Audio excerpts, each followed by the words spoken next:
Hi friends, this is Jake at Canadian Cutting Edge, and today we're going to take a look at this knife. It's a Sanrenmu knife. It comes in three handle styles, two stainless steel, this Blackwash, and a Stonewash, and you can get it with titanium handle scales. But before we get to that, I've got the Patreon winner announcement to make. I've got my notes written down here. So if you don't know what that is, every month I do a random draw of a Patreon winner, a Patreon supporter, and they win one of the knives that I reviewed in the previous month. And they get to choose which knife that is. Now, I don't always let them choose from every single knife I reviewed because I do keep a couple for my own collection, but they get to choose from the vast majority of the knives that were reviewed. So this month, as always, I went to Google and I went to the random number generator, put in that I've got 35 people that are supporting me, so random number between 1 and 35, hit the generate button, 21 came up. I go to my Patreon page, see who supported me this month, and I count down to the 21st name, and it is Louis, or in English, Lewis.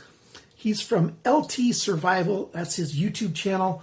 He hasn't been updating it very much lately because he's doing a lot of major renovations in his house.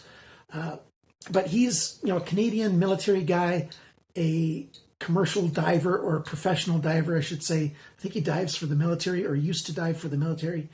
So he's a guy who's got skill set in being in dangerous situations. And so he's got a pretty good survival channel. He does videos in French and in English. So Louis has been very busy. He hasn't been able to see all my videos, so he hasn't chosen which knife he wants. But he'll get to choose from the following knives. Now, this list is just sort of a list of different reviews I did in January, and he gets to choose from those.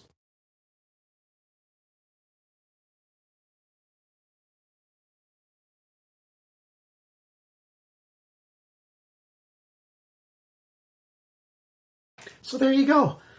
Now to take a look at the 9008 by Sanrenmu.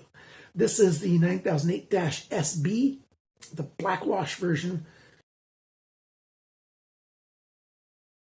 And we're going to put this on the tabletop and take a good close look at it. Coming to you right now.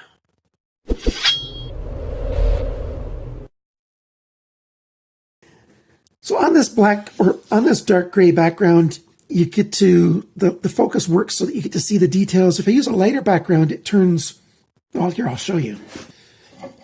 I think it actually becomes harder to see the details on that knife. So I'll do it this way. The blues stand out a bit more this way. Sanrenmu has updated their boxes recently, and this is the box that the knife came in. And there's the UPC codes that they put on the box. It's actually nice boxes. A little bit of paperwork comes with the knife, and your warranty card.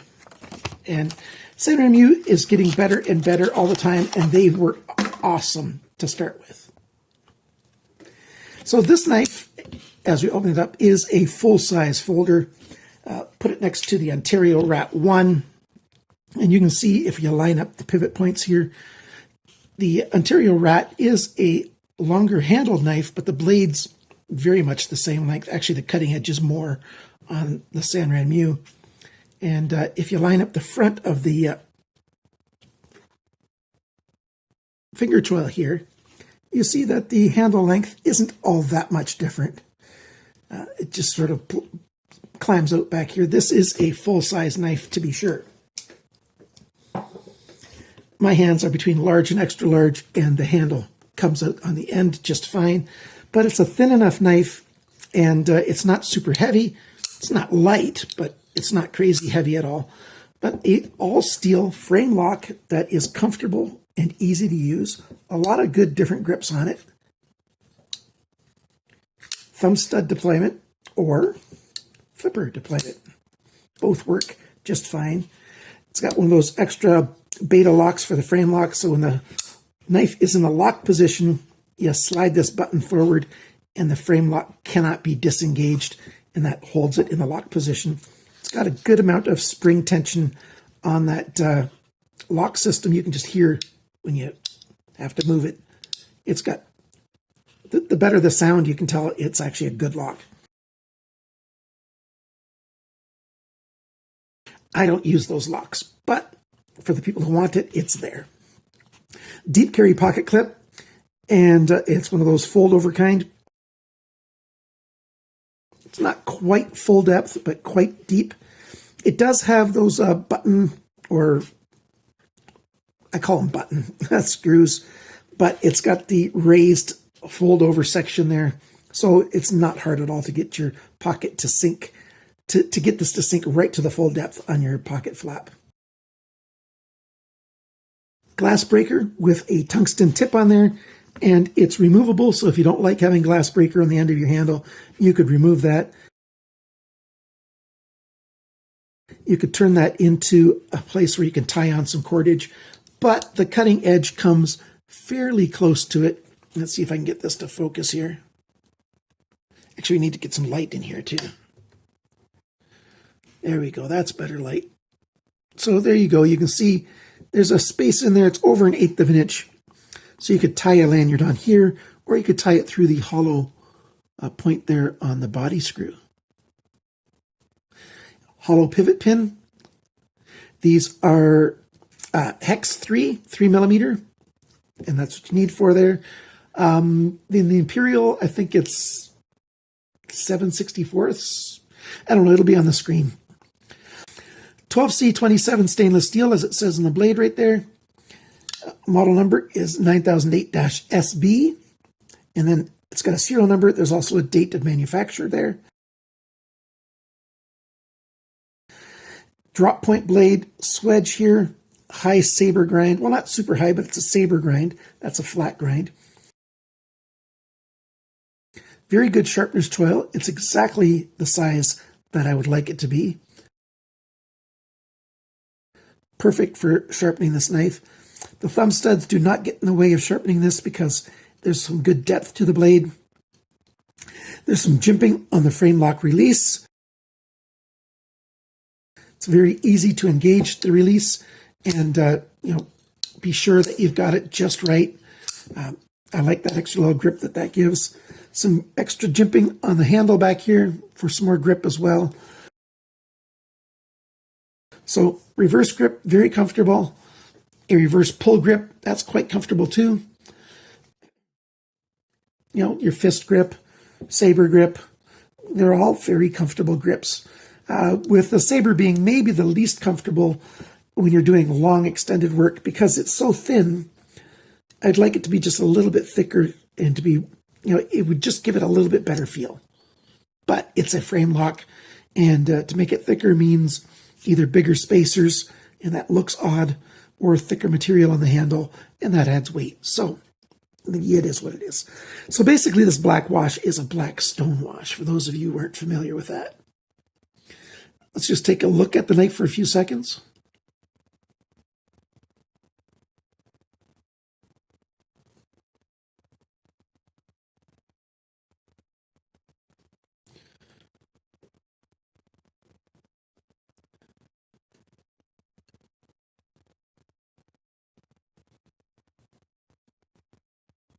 As you can see, anodization hasn't chipped off anywhere, and I use the knives fairly hard. The only exposed spot is on the glass breaker anyways, and so the rest of the areas where there's anodization, it's kind of protected. Maybe the thumb studs on the tips of them, they will wear over time. I've had these kinds of thumb studs quite a bit, and they do get shiny on the tips before too long.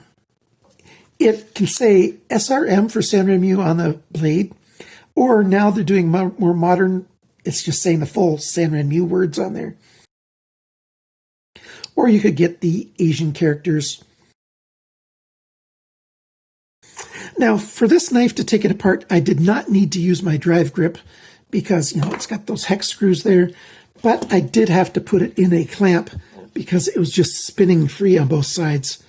So I put it in a bit of a small vise so I could use the screwdrivers on both sides to take this apart. So I needed 2 3mm hex. That's a very minor con. I just need to let you know that that's how it happened. But not a big deal at all. Okay, the blade steel, 12C27, made by Sandvik. It's a good stainless steel. Not great, but it's a good, solid stainless steel. budget steel that I don't mind using at all. I like it quite a lot. Rockwell between around 58, Rockwell hardness on the C scale. And, they use the same steel for all three versions of this knife. Both stainless handles and the titanium handle version all have that same steel. And like I showed you, it's a frame lock. Lockup is solid. There's no blade play side to side, up and down. Lockup there is quite good. I'll give you a close-up. Blade alignment when the knife is closed is almost perfect. I'll try to get a good close-up shot of that. And now it's time to show you the insides of the knife. So here's the knife taken apart. There's that locking system where it slides the lever over. It's got a bit of a spring there. That's the steel, the shiny steel part. Works very simply to create an extra lock. You've got a steel ball bearing for the detent, and we've got steel ball bearings. Lots of skeletonizing. In every spot that they could do some skeletonizing, they did. And, the blade is, created quite well. So there you go. That's what it looks like taken apart. I like those ball bearings. Smooth action. It, goes very well. I did find one con is the detent is a little too soft. But I've got a video on how to fix detents. I'm sure that I can make this detent a little bit stiffer. But I review it as is, so I'll fix it after I've done the review. And with the thumb studs, deployment is easy to get really quick and hard, solid opening. And the flipper, you don't need to do wrist action either, like I showed you just there. It works quite well. Sometimes if I slam the blade closed, it'll bounce back, and that's because the detent doesn't quite hold it, but I will get that fixed. So light switch method, pulling back works, and pushing down at a slight angle works as well. And, good knife. I like it quite a lot. Let's go over all of the dimensions, sizes, that kind of info. Factory cutting edge, 100 bests. That's very, very good. They sharpened it very well. Now, the grind angles, we'll talk about those in a minute. The weight of this knife, 169 grams, 5.95 ounces, so just under 6 ounces, which, I wish they made it a little bit lighter, but as you saw when I took it apart, they've skeletonized the snot out of it. It just is that big. I don't mind 6 ounces at all. Now, the cutting edge, 8.89 centimeters, 3.5 inches. Blade length, tip to the closest spot on the handle, a bit less, 8.74 centimeters, 3.44 inches. The blade thickness, 3.07 millimeters. That's 0.121 of an inch. It's just a bit under 1/8 of an inch. The blade depth is 3.13 centimeters, 1.23 inches. The thickness of the edge behind the grind, 0.59 millimeters, which is 23 thousandths of an inch. Tiny bit thicker than I like it to be. I'd like it to be just a little bit thinner than that, but this isn't bad at all. The grind angle, this side, 15.4 degrees, 20.5 degrees. I'll probably sharpen them to 20 degrees per side when they need sharpening. Now for the handle length is 11.91 centimeters, 4.69 inches. Grip area, 9.5 centimeters, 3 3/4 inches. That's sort of rounded, a rough estimate, because people hold knives differently. The handle thickness, just over an inch, 1.04, just over a centimeter, 1.04 centimeters, 0.41 of an inch. So a little bit thinner than a lot of folding knives, but comfortable, especially since they chamfered the edge there all the way around. If they would have left those edges sharp, that would have been, or 90 degrees, that would have been bothersome. The handle depth, that's this measurement. It's biggest right back here, 2.89 centimeters, 2.87 centimeters, which is 1.13 inches roughly. When you close the knife, that is 3.73 centimeters, 1.47 inches. And the total length of the knife is 20.5 centimeters. Oops, I forgot to do the inches. That's without counting the glass breaker, so I won't count the glass breaker when I measure it now. Just over 1/8 of an inch, and 1/16. So that is quite good. I like this knife. The cost of this knife, well, this one, the black version, it's at White Mountain Knives. It's after the discount, it's $27.89. The 10% discount you get when you put in coupon code CCE at checkout at White Mountain Knives. The Stonewash version is the same price. I think they're low on stock on the Stonewash. Maybe by the time this video goes out, they might be done with them. They'll get some more in, though. So you click the Notify Me button, and they'll email you when they're back in stock. The titanium version one, after the 10% off, is $68.35. Amazon does have the Stonewash version in stock. Pretty much the same price as White Mountain Knives. So I'll leave the link down for that below as well. In Canadian dollars, that's $36, $37 for the steel version. It's about $91 for the titanium handled version. Didn't find this knife on Amazon Germany, but they do have Sanrenmu knives. I'll leave a link for Germany Sanrenmu at Amazon. There's a Polish store that has them for about 29 pounds. 29 PPL, whatever, the Polish money. So I'll leave links down below for the knife that way. It's a good knife. I give the fit and finish a good rating. If the detent was better, then I'd give it a great rating or excellent rating. For what it is, for the price that it is, a good detent, a better detent would have given it a better rating.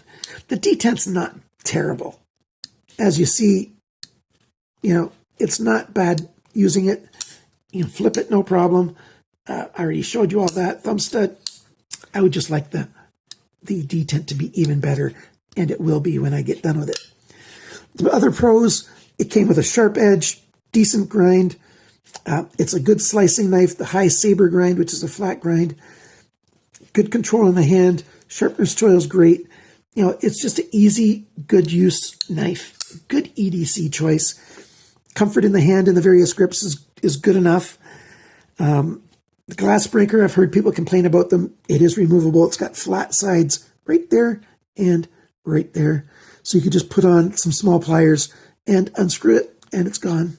And you'll see that something was there, but it won't be super, super obvious. I like the deep carry pocket clip, but I don't like that it's right only. It's got that extra lock in here. That's a good thing. Those who want it can use it. Those that don't want it, it doesn't really get in the way. And that's the pros. The con, basically, detent too soft. I mentioned that. No left pocket clip. Mentioned that. The other, I don't know if it's a real con or if it's a preference. I wish the titanium version had 14C28N instead of 12C27. They're both Sandvik steels, so they could have easily had the same contract with the steel providers, I think. And 14C28N is a little bit better than 12C27. And that's why, if you improve the handle scales, why not improve the blade steel as well? And that's just Jake's preference. I like this knife. I like it a lot. It's a good budget folder, as are a lot of the Sanrenmu knives in the 9000 series. If you want to become a Patreon supporter, go to patreon.com/CCE and sign up to support my channel. You might win a knife yourself. The odds are very high. 1 in 35, 12 times a year, not bad. If you want to join my channel if you want to join my Patreon solely for the reason of having a chance to win, I don't know, it gives me a bad feeling. I've had some winners, just 2 of them, stop supporting me the moment they won. So that gives a bad feeling. If you want to support me, please support me. The chance to win in a draw, that should be a fringe benefit. So, thanks for watching my video. Thank you for liking, sharing, commenting, subscribing. Remember, cut towards your chum, not your thumb. Bye for now.